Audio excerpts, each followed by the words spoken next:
Bonjour à tous et bienvenue sur Piston et Savon. Alors aujourd'hui, on profite de cette BMW 330D Touring X-Drive de 2009 qui a 350 000 km pour tester notre kit de débutant.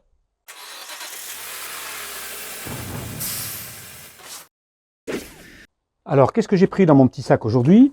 Eh bien, tout le matériel qu'on a vu dans le kit débutant, le shampoing, le nettoyant jante, le brillant, la cire rapide, bien entendu le gant de lavage, la grille du seau, la microfibre de séchage et puis quelques microfibres de supermarché comme je vous ai dit.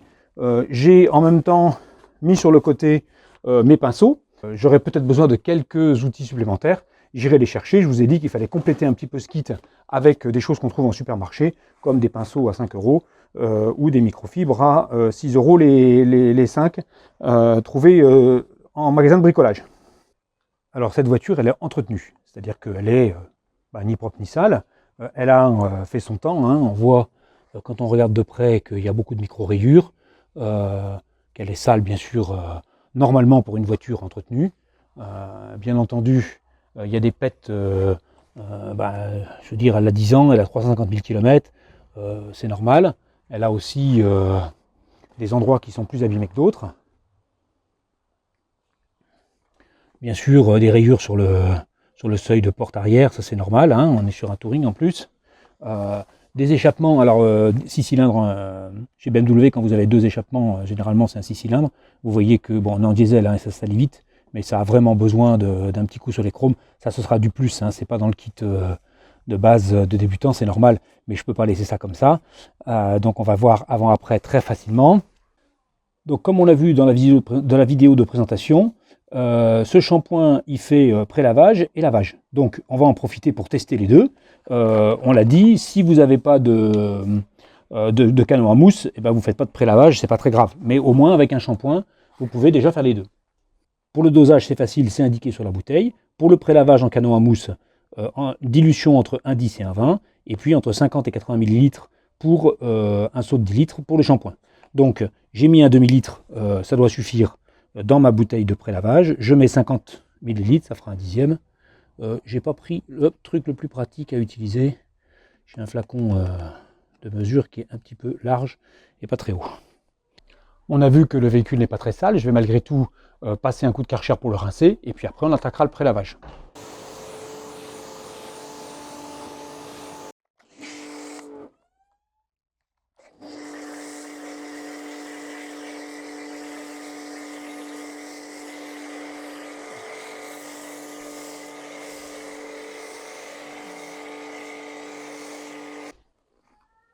Donc vous voyez, avec un demi-litre, vous faites 2 voitures. C'est-à-dire que ça, avec 1 litre, vous allez faire 3 ou 4 voitures, ça dépend de la taille de la voiture. Maintenant, on est d'accord, la mousse, elle est de qualité.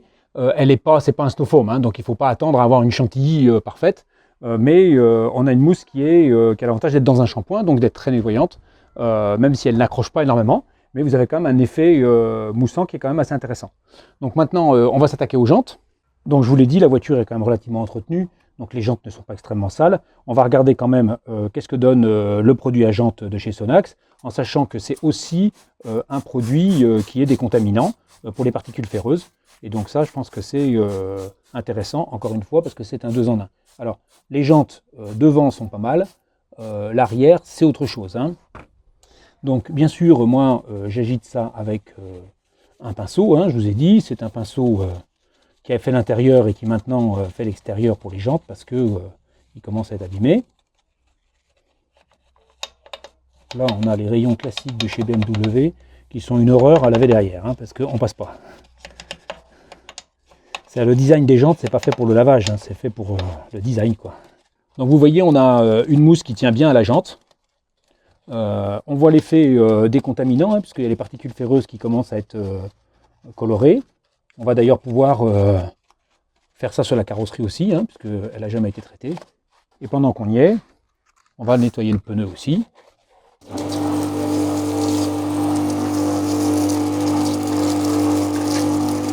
Alors je suis d'accord que sur des jantes moyennement sales, tous les produits vont bien. Mais celui-là, ce qui me semble intéressant, c'est d'abord que c'est un 2 en 1, Et ensuite, il a une très bonne tenue sur la jante, hein, il accroche bien à la jante, il fait une belle mousse, et donc ça c'est intéressant parce que ça permet d'avoir une action plus longue sur la jante plutôt qu'un produit qui coule et qu'il faut agiter extrêmement vite. Donc c'est très bien pour débuter. Donc maintenant on va procéder au rinçage du véhicule.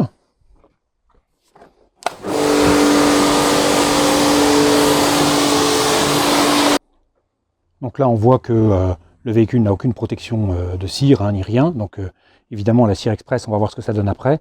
Ça me semble intéressant justement de voir ce que donne cette cire express pas très chère, hein. Là pour l'instant il n'y a rien, ça c'est sûr. Donc ce qu'il y a de bien, c'est que comme on a fait l'après-lavage avec le même produit qui va servir au lavage, si c'est pas très bien rincé, c'est pas très grave. Moi j'aime bien rincer parce que je laisse tomber quand même tout ce qui s'est décroché, et ça permet d'avoir un maximum de saleté par terre, et de ne pas frotter avec ces saletés qui ont pu s'accrocher notamment sur les bas de caisse, les ailes, etc. avec la pluie et le roulage.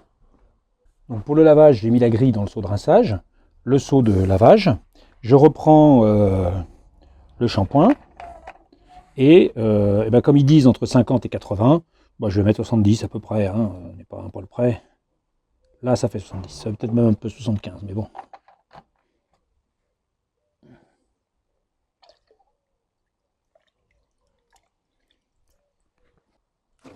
On va mélanger ça correctement.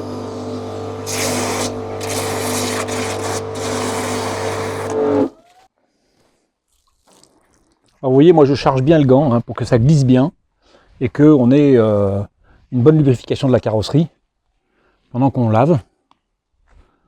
Je ne mets pas toujours la main dedans parce que je trouve que dans le gant, hein, c'est fait pour normalement, mais je crois toujours... voilà. Bon là, la glisse est très bonne, hein. Ça c'est vraiment agréable. Donc là, je vais faire la première moitié de la portière et je ferai le bas de caisse après. Surtout que j'utilise qu'un seul gant, hein, parce que si vous voulez, quand on en a deux, on peut utiliser un gant spécial pour le bas de caisse. Mais là, c'est pas tout à fait l'esprit dans lequel on travaille. Maintenant, on va faire toute la partie basse, hein.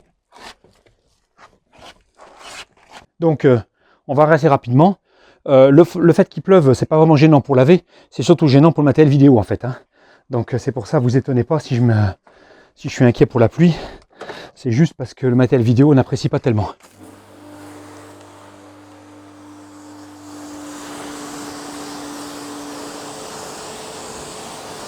Donc en espérant que la pluie ne reprenne pas, parce que le ciel est assez menaçant, et que sécher une voiture s'il pleut, ça marche pas très bien. Donc j'ai sorti la super microfibre de séchage, hein, que je vais utiliser bien sûr côté poil long sur la carrosserie, de manière à venir sécher sans frotter, vous voyez, juste en passant la microfibre comme ça. Alors on va faire ça à deux, ça ira plus vite.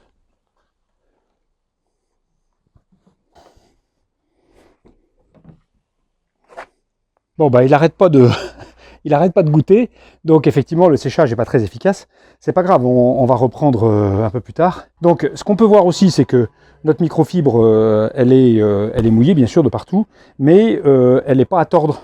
Donc maintenant que la voiture est enfin sèche et que la pluie a l'air de nous laisser un petit peu de répit, on va s'occuper de passer le Sonax cire rapide. J'ai sorti la microfibre laser bleu qui est vendue avec dans le kit, qui n'a pas de bord, hein, qui est faite pour justement ne pas rayer. Et donc on va voir ce que ça donne. Il faut bien secouer le flacon. Donc on procède par panneau. Et puis on vient étaler le produit avec la microfibre sans attendre que ça sèche.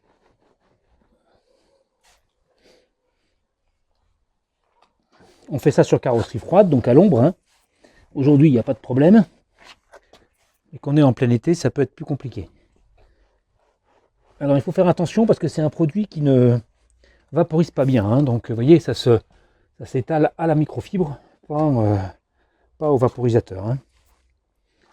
Moi j'aime bien insister un peu sur les bas de caisse parce que ça se salit toujours beaucoup plus.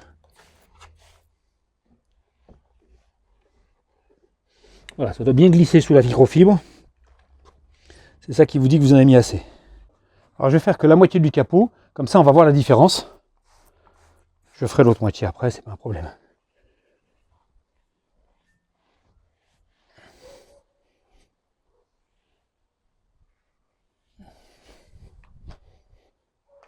Donc on va commencer par regarder le capot pour voir si on voit bien la différence. Alors, bon, moi je la vois, mais vous voyez, ça c'est traité, ça ne l'est pas. Donc on voit bien, bon, je ne parle pas des points blancs hein, qui sont là et qui visiblement viennent d'un espèce de coup de peinture. Mais par contre, bon, ça se sent au toucher, mais j'espère que ça se voit aussi, même si le brillant est quand même pas mauvais, parce que le shampoing est vraiment bon. Hein. Alors ce genre de défaut, ça c'est des fientes d'oiseaux. Ça attaque le vernis, et là c'est mort. On en a encore ici, là. Donc ça va être très difficile à faire partir. Enfin, ça partira pas. Hein. Donc on a quand même un très joli brillant. On a une voiture qui est propre. Alors d'accord, hein, je vous dis, j'ai pas du tout traité ce genre de tâches. Là, on a le vernis qui est parti, donc je pourrais rien y faire.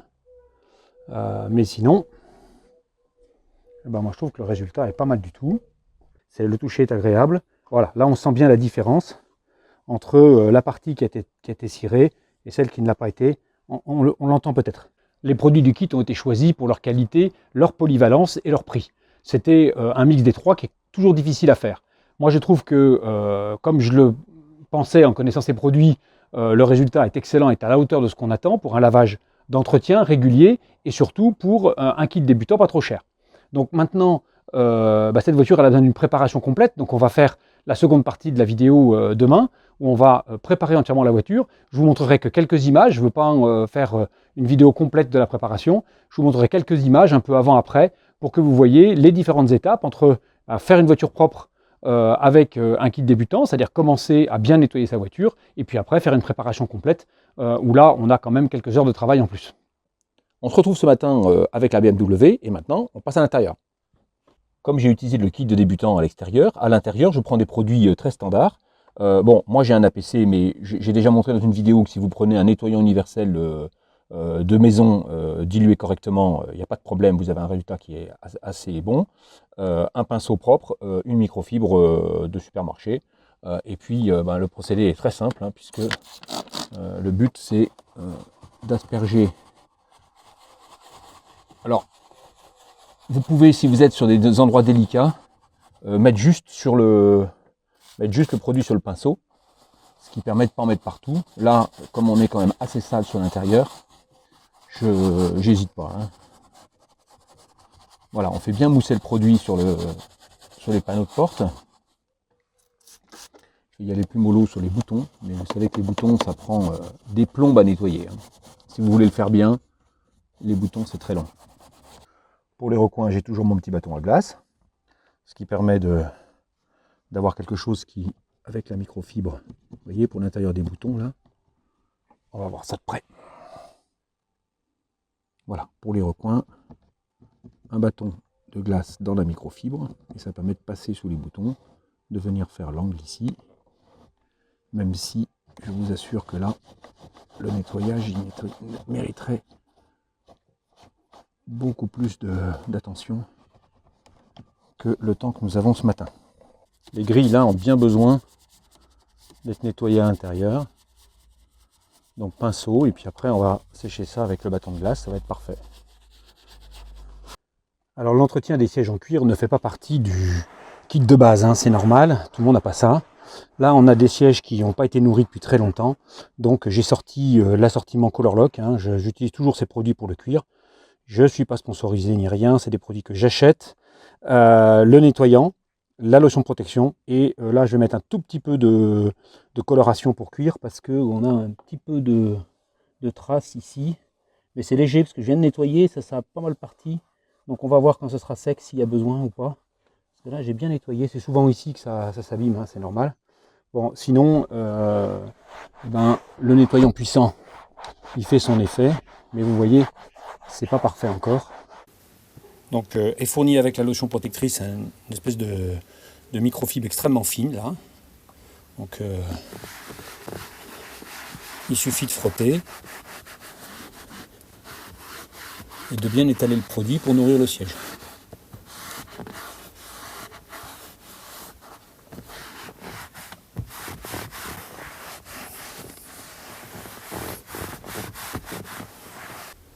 Voilà, on retrouve un cuir brillant. On retrouve un cuir qui est très doux, très agréable.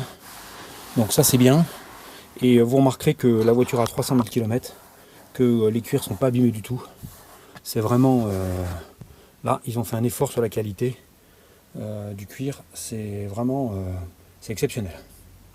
Pendant qu'on est dans les détails, je vous montre cette poignée. C'est une horreur. Donc on va essayer de voir si on arrive à la nettoyer.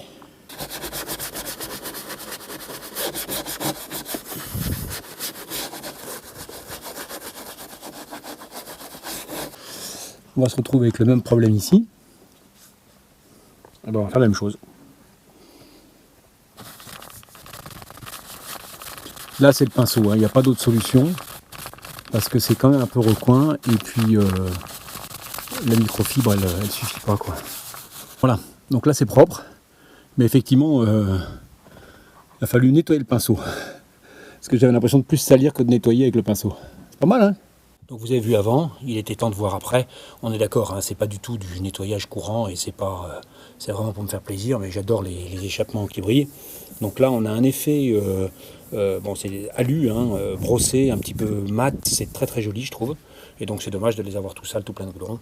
Donc là on a quelque chose qui commence à ressembler à des échappements de BM.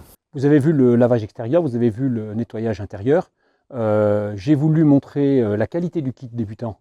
Même si c'est un kit débutant, donc pas complet, mais qui permet de faire l'essentiel, de bonne qualité, avec un rendu qui, comme vous le voyez, est à la hauteur de ce qu'on attend de ce genre de kit et du prix qu'on l'achète. Je rappelle que je n'ai aucun intérêt financier dans la chose, je suis là juste pour vous conseiller et essayer de vous aider à bien démarrer votre lavage auto dans de bonnes conditions. Les images que vous avez vues et qui complètent le lavage avec le kit débutant sont là pour vous donner envie d'aller plus loin, vous montrer ce qu'on peut faire, et bien sûr avec des produits qui sont plus particuliers, que ce soit pour les cuirs ou que ce soit pour les rayures. Donc je vous remercie d'avoir suivi cet épisode de Piston et Savon, et je vous dis à bientôt pour une nouvelle vidéo.